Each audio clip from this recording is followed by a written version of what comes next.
mianatra eo atongotry Jesosy isan'andro.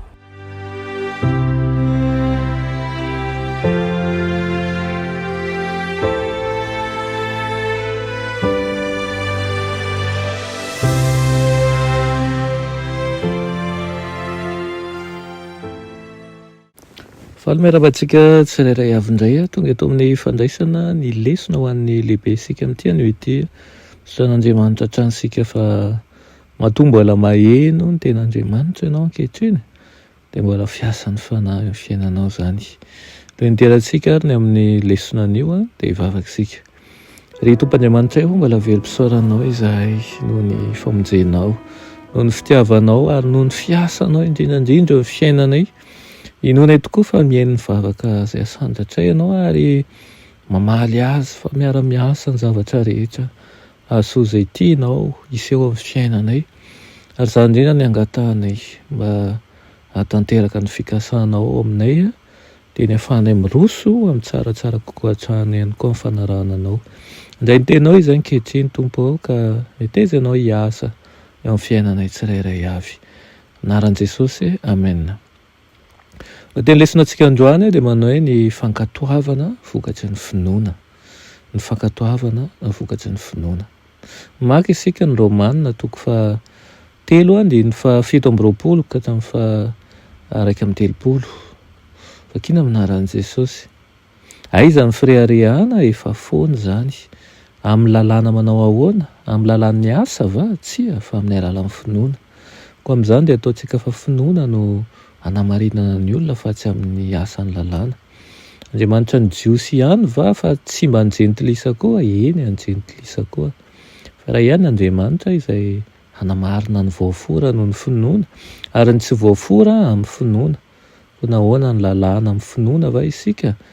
Sanatria izany fa mampiorina tsara ny lalàna isika. Amen. Rivo-baovao no nitsoka tao amin'ny fiangonana kristianina tamin'ny andron'ny Lotera. Olona naliny manko no nianatra nampiala ny fijeriny amin'ny izaho mpanota ka nametraka an'izany teo amin'i Jesosy.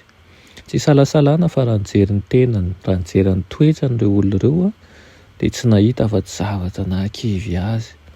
Iza amin'ny mpino amin'izao fotoana izao moa zany no tsy efa niaina fanandramana ohatran'izany. Izany no antony tokony hijerentsika an'i Jesosy. Izany no tokony hijerentsika an'i Jesosy fa tsy ny tenantsika. Manova antsika ny fahasoavan'Andriamanitra.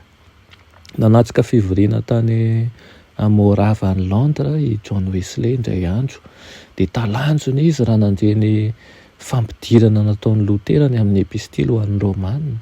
Voalohany teo amin'ny fiainany manko izao no nanombohany nahatakatra ny filazantsara.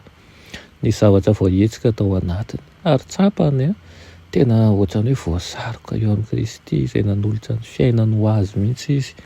Dia izao no nambarany tamin'izany. Hoy izy hoe tsapako izy ho nahatoky tanteraka ao fa ao amin'ny Kristy irery ihany ny famonjena ary azoko antoka hozy izy fa nanaisotra ny fahotako izy. Eny na dia ny fahotako aza ary namonjy ahy tamin'ny lalan'ny ota sy ny fahafatesana. Izay no lazainy. Nandinika ny teny hatrany ireo mpanavao fivavahana mba hahafantarany bebe kokoa ny fahamarinana. Tsy nionina fotsiny tamin'ny zavatra efa hainy izy ireo na koa afa-po tamin'ny fanandramana ara-pivavahana mafonja kanefa zara raha misy fivoarana fa tena nangetaheta hatrany ny ahalalan'ny Kristy bebe kokoa. Tamin'ny vanim-potoana tena-tenany dia kristianina maro mihitsy no nihin'ny Baiboly. Izay no nandony vidiny lafo indrindra noho ny fanoloran-tenany. Nampijaliana izy ireny, nampidirina trano maizina. Ny sasany natao sesitany, ny sasany novonoina. Nisorona tamin'ny mihitsy aza ny fananany dia nidorana ny tranony, norobaina ny taniny ary nienjena ny ankohonany. Rehefa noroahana tamin'ny tranony izy ireo dia nitady tanàna izay Andriamanitra ny tompo marika sy mpanao an'izany. Rehefa nampijaliana izy ireo dia nisaotra an'ireo nampijaly azy. Ary rehefa nahiditra tao amin'ny fonja maizina sy feno amandona sy maloto dia nitaky ny teny fikasan'Andriamanitra mampanantena ho avy mamiratra kokoa. Nanampidirina ponja aza ny tenany dia olona afaka kosa izy ireo, afaka ao amin'ny Kristy, afaka ao amin'ny fahamarinan'ny tenina, afaka ao amin'ny fanantenan'ny fiaviany tsy ho ela. Ny vatany a no voatery tao am-ponja, fa ny fanantenany rehetra dia tsy mba voatery tao amin'ny fonja. Mety misy zavatra manakatsakana ihany koa ny fiainantsika ankehitriny, zavatra mahalatsajanomaso mihitsy azy eo amin'ny fiainana, fa zao mety ny vatanao ny terin'ny olana, terin'ny fahasahiranana, fa ny finoanao kosa aoka tsy ho terin'ny fahasahiranana, aoka tsy ho terin'ny olana, fa ampitomboy sy tahanao amin'ny teny fikasany Kristy, satria mba mandaingana Andriamanitsika dia aoka azota ndinika ny ten'Andriamanitra isanandro isika, mba ahafahantsika miroso amin'ny fahamarinana sy ny fahamasinana zany. Fataro fa hainy Tompo ny mahakasika anao rehetra, ary hainany koa ny mahasoa anao. Amen. Ianay tsara indrezan-danitra, mbola misaotra anao izahay amin'ny fitantananao, misaotra any amin'ny fitiavanao, misaotra any amin'ny fahamarinanao. Ngataka aminao izay ray eo dia ny tsy andaozanao anay, fa ny ankahirezanao anay amin'ny fomba manokana zany.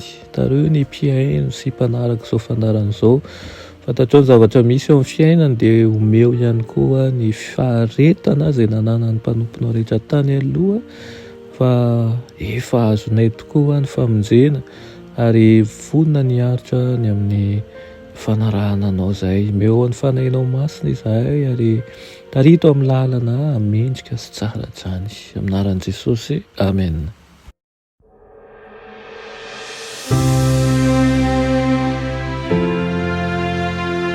Mianatra eo an-tongotry Jesosy isan'andro.